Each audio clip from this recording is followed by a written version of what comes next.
Breaking news చూస్తున్నాం. మాజీ మంత్రి కేటీఆర్ కు TPC chief Mahesh Kumar Goud counter ఇచ్చారు. తాను స్పందించే అంత స్థాయి కేటీఆర్ది కాదన్నారు మహేష్ కుమార్ గౌడ్. ప్రజల సమస్యలపై మాట్లాడాలంటే అసెంబ్లీ ఉందని ఆయన తెలిపారు.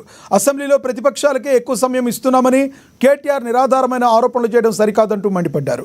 ఇక బీఆర్ఎస్ హయాంలో గృహ నిర్బంధాలు ఎక్కువగా జరిగేవని స్పష్టం చేశారు. ప్రభుత్వాన్ని ప్రశ్నించినా లేదా విమర్శించినా కేసులు పెట్టేవారిని గుర్తు చేశారు. కాంగ్రెస్ ప్రభుత్వంలో స్వేచ్ఛ ఉంది కాబట్టే నిరసనలు జరుగుతున్నాయని, కవిత నిరసనలు అడ్డుకోవడం లేదన్నారు మహేష్ కుమార్ గౌడ్.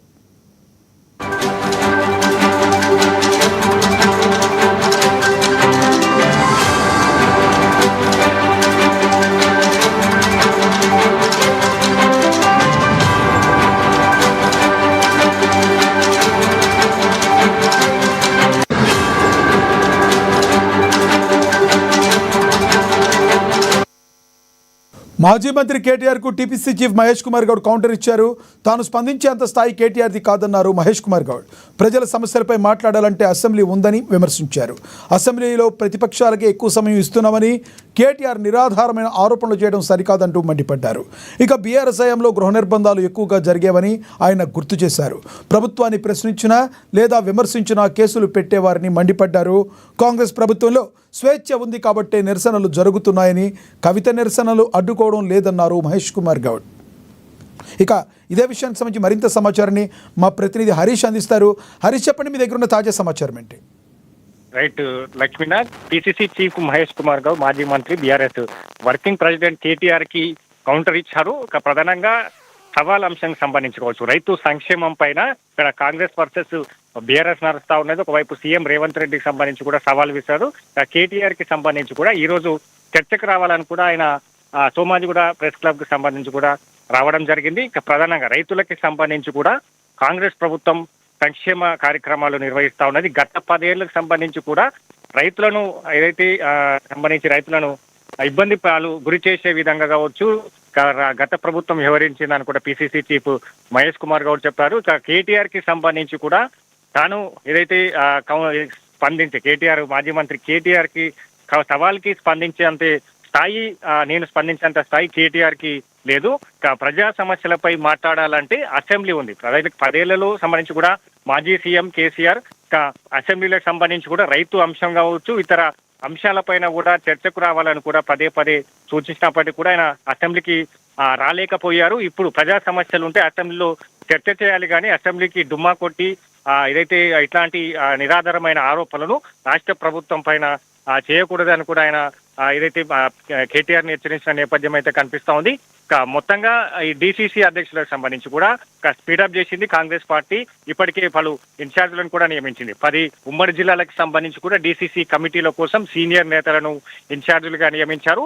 నెల చివరి వరకు కూడా పూర్తి స్థాయిలో ఏదైతే గ్రామ కమిటీ, మండల కమిటీ, జిల్లా కమిటీ పూర్తి స్థాయిలో అన్ని కమిటీలను నియమించాలని కూడా ఇన్ఛార్జీలకు ఆదేశాలు జారీ చేశారు. ఇప్పటికే అయితే హరీష్, ప్రధానంగా చూసుకుంటే కాంగ్రెస్ పార్టీ నేతల మీద ఒక రకంగా బీఆర్ఎస్ టార్గెట్ చేసింది అనుకోవచ్చా? సీతక్క మీద కావచ్చు, లేదంటే మహేష్ కుమార్ గౌడ్ మీద కావచ్చు. ఈ రకంగా కేటీఆర్ మాట్లాడుతాను ఏ కోణంలో చూడాలి?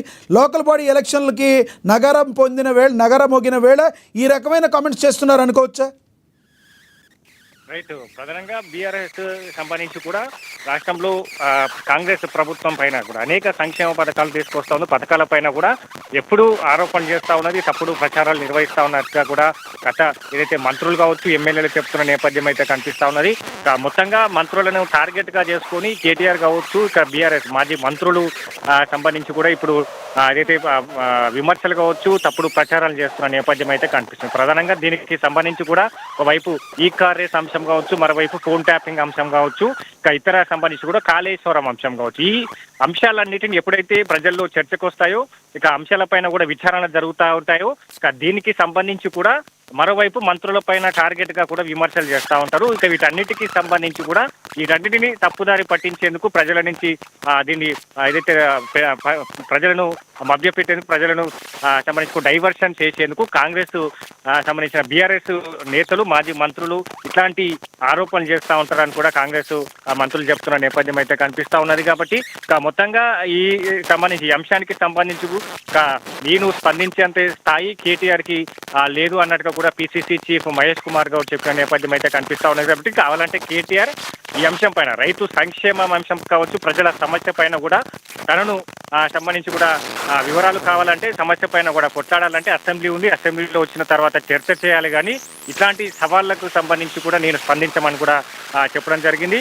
ఇక మొత్తంగా ఈ ఏదైతే నిర్బంధ పాలన కావచ్చు, గత 10 ఏళ్లకు సంబంధించి కూడా హౌస్ అరెస్టులు కావచ్చు, ఇప్పుడు ఇట్లాంటి విమర్శలు చేస్తా ఉన్నా కూడా ఒక్కొక్క నేతను కూడా పోలీస్ స్టేషన్కి సంబంధించిన కేసులు లేవు. అలాగే హౌస్ అరెస్టులకు సంబంధించి కావచ్చు, ఇక్కడైతే గత 10 ఏళ్లలో కూడా గత ప్రభుత్వాన్ని ఏదైతే గత ప్రభుత్వానికి సంబంధించి కూడా పథకాల పైన కూడా పూర్తిగా ఇట్లాంటి విమర్శలు చేస్తే హౌస్ అరెస్టులు కావచ్చు, అరెస్టులు నిర్బంధాలు చేసేవారు. ఇప్పుడు ప్రజాపాలనలో అట్లాంటి నిర్బంధాలు, హౌస్ అరెస్టులు లేవు. ఇక అంటే అందరికీ ప్రజాపాలన అందుతా ఉన్నది. ఇట్లాంటి వీటన్నిటిని అడ్డుపెట్టుకునే ఇప్పుడు బీఆర్ఎస్ నేతలకు సంబంధించి కూడా పూర్తిగా ఇట్లాంటి విమర్శలు చేస్తా ఉన్నట్టుగా కూడా చెప్పడం జరిగింది. కాళేశ్వరానికి సంబంధించి కూడా గతంలో కాళేశ్వరం అంశానికి సంబంధించి కూడా గత ప్రతిపక్ష పార్టీ అయిన నేతలు, కాంగ్రెస్ నేతలు మాట్లాడినప్పుడల్లా కూడా అరెస్టులకు గురి చేసేది, నిర్బంధాలకు గురి చేసేది. ఇప్పుడు అలాంటి రోజులు లేవు. ప్రజాపాలనలో ప్రజాస్వామ్యం కొనసాగుతా ఉన్నది. విమర్శలు చేస్తా ఉన్నారు ప్రతిపక్ష నేతలు కావచ్చు. ఇక వీటన్నిటికీ సంబంధించి కూడా సమాధానం చెప్తూ వెళ్తాం. రాష్ట్ర ప్రభుత్వం ప్రజల సంక్షేమమే మాకు ముఖ్యమని చెప్పారు. ఇక రాష్ట్ర ప్రభుత్వం ఎప్పుడైతే ప్రజలకు సంబంధించి కావచ్చు, రైతులకు సంబంధించి సంక్షేమ పథకాలు అమలు చేస్తా ఉన్నది, ఇచ్చిన మాట కట్టుబడి ఉంటుంది కాంగ్రెస్ ప్రభుత్వం. ఇక ఇట్లాంటి విమర్శలకు, ఇట్లాంటి ఏదైతే ఇట్లాంటి సంబంధించి కూడా డైవర్షన్ ధోరణికి సంబంధించి కూడా కాంగ్రెస్ పార్టీ జనకదని కూడా పిసిసి చీఫ్ మహేష్ కుమార్ గౌడ్ చెప్పారు. మొత్తంగా కేటీఆర్ కి సంబంధించిన అంశం కావచ్చు, పిసిసిలో పూర్తి స్థాయిలో పార్టీ సంస్థాగత నిర్మాణం ఉండబోతా ఉన్నది. ఇక డిసిసి కమిటీలు, మండల కమిటీలు రాబోతాయి. నెల చివరి వరకు కూడా పూర్తి స్థాయిలో అన్ని కమిటీలు వేస్తారు. ఇక నెల చివరి తర్వాత డిసిసి అధ్యక్షుల నియామకం ఉంటుంది. ఇక దాని తర్వాత స్థానిక సంస్థల ఎన్నికలకి శంకారావం పూరించబోతా ఉన్నాం. జూబ్లీ హిల్స్ లో ఖచ్చితంగా కాంగ్రెస్ పార్టీ గెలవబోతా ఉన్నది. అన్ని సర్వేలు జూబ్లీ హిల్స్ కాంగ్రెస్ పార్టీకి చూపిస్తా ఉన్నాయి. జూబ్లీ హిల్స్ కి సంబంధించి కూడా రెడీగా 10 మంది అభ్యర్థులు రెడీగా ఉన్నారు పోటీ చేసేందుకు. ఇక పూర్తి స్థాయిలో జూబ్లీ హిల్స్ తో పాటుగా స్థానిక సంస్థలకు సంబంధించి కూడా కాంగ్రెస్ పార్టీ అత్యధిక స్థానాలు కావచ్చు, జూబ్లీ హిల్స్ అత్యధిక మెజార్టీతో గెలవబోతున్నట్టుగా కూడా చెప్పిన నేపథ్యం అయితే ఉంది. Lakshmi, thank you Harish.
మాజీ మంత్రి